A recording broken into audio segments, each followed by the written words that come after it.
VS9 మీడియాకు స్వాగతం. దక్షిణ అయోధ్యగా బాసిల్లుతున్న భద్రాచల దివ్యక్షేత్రంలో డిసెంబర్ 29 మరియు 30వ తేదీన అంగరంగ వైభవంగా జరగనున్న ముక్కోటి వైకుంఠ మహోత్సవాలలో భాగంగా పావన గోదావరిలో తెప్పోత్సవం, తెల్లవారు 30న జరిగే ఉత్తర ద్వార దర్శనం మహాక్రతువులకు వేలాదిగా తరలివచ్చే భక్తుల కోసం చేయవలసిన ఏర్పాట్లపై భద్రాద్రి జిల్లా కలెక్టర్ జితేష్ వి పాటిల్ అధ్యక్షతన భద్రాచలం సబ్ కలెక్టర్ కార్యాలయంలో సమీక్ష సమావేశం నిర్వహించారు. ఈ సమావేశంలో జిల్లా ఉన్నతాధికారులతో పాటు జిల్లా అధికారులు పాల్గొన్నారు. ఈ సందర్భంగా జిల్లా కలెక్టర్ జితేష్ వి పాటిల్ మాట్లాడుతూ, ఎంతో వైభవంగా జరగనున్న ముక్కోటి మహోత్సవాలకు భక్తులు తరలి రావాలని, ఈ వైభవం చూసి తరించాలని, అదేవిధంగా ఆదివాసి గిరిజన సంస్కృతి సాంప్రదాయాలను, వారి వంటకాలను, దీనితో పాటు ఏరు ఉత్సవాన్ని ఏర్పాట్లు చేస్తున్నట్లు తెలియజేశారు.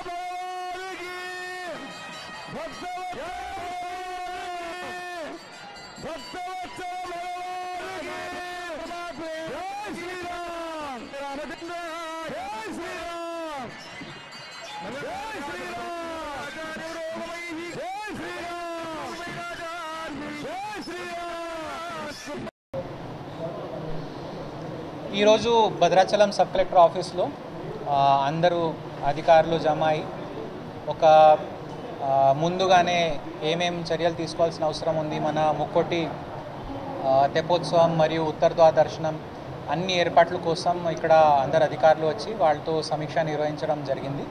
దీంట్లో మన ఆల్రెడీ మంచి టీం ఇక్కడ ఉంది. PYTDA గారు, మన ఈఓ టెంపుల్ వాళ్ళు ఆల్రెడీ లాస్ట్ టైం వాళ్ళకి మంచి అనుభవం ఉంది.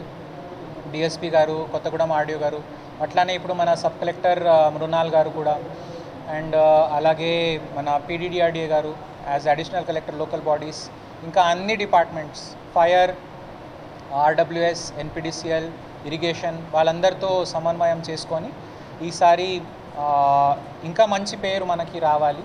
లాస్ట్ టైం కూడా ఏరు ఫెస్టివల్తో చాలా మంచి పేరు తెప్పోత్సవంకి వచ్చింది.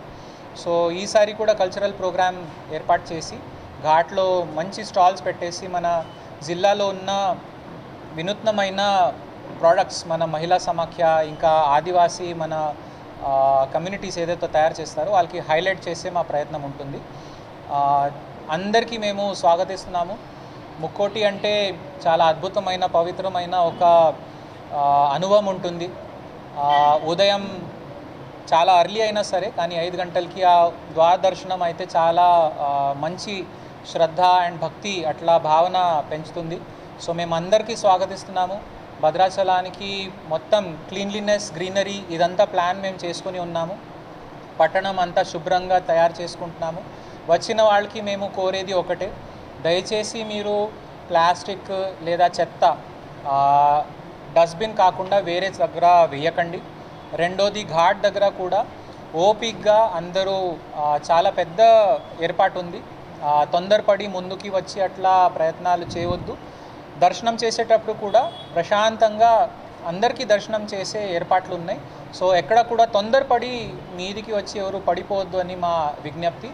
పోలీస్ డిపార్ట్మెంట్ చాలా మంచి పబ్లిక్ అడ్రస్ సిస్టంతో, సైనేజెస్తో అన్ని ఏర్పాట్లు చేస్తుంది. అది పాటిస్తూ ఇంకా భద్రాచలం చుట్టూ ఉన్న ప్రాంతం కూడా చాలా అందంగా ఉంది. ఈ జిల్లాలో మన బొజ్జిగుప్ప ఒక గ్రామం ఉంది, ఆదివాసులు అక్కడ చాలా మంచి ప్రోడక్ట్స్ తయారు చేసుకుని ఉన్నారు. ఎట్లా ఆ కాలం నుంచి, చాలా పురాతన కాలం నుంచి ఏం ఫుడ్ అక్కడ తింటారో అది కూడా వాళ్ళు ఏర్పాటు చేశారు. అదేవిధంగా బోటింగ్, ఇంకా మన బెండల్పాడు ట్రెక్కింగ్, ఇవన్నీ ఏర్పాట్లు లాస్ట్ టైం ఎట్లా ఉండేది అట్లా ఈసారి కూడా చేస్తాము. రివర్ సైడ్ క్యాంప్ కూడా లాస్ట్ టైం శ్మశానం పక్కన పెట్టారని చాలామంది అట్లా మాటలు అన్నారు. సరే ఆ జాగాలోనే పెట్టాలా, వేరే జాగాలో పెట్టాలా, అది కూడా మేము ఆలోచించి అది కూడా ఖచ్చితంగా ఏర్పాటు చేస్తామని మేము చెప్తున్నాము. సో మళ్ళీ ఒకసారి అందరికీ ముక్కోటి అండ్ తెప్పోత్సవం రావాలని మేము కోరుతున్నాము. అండ్ స్వామివారి దర్శనం ప్రశాంతంగా చేసి పోవాలని మేము కోరుతున్నాము.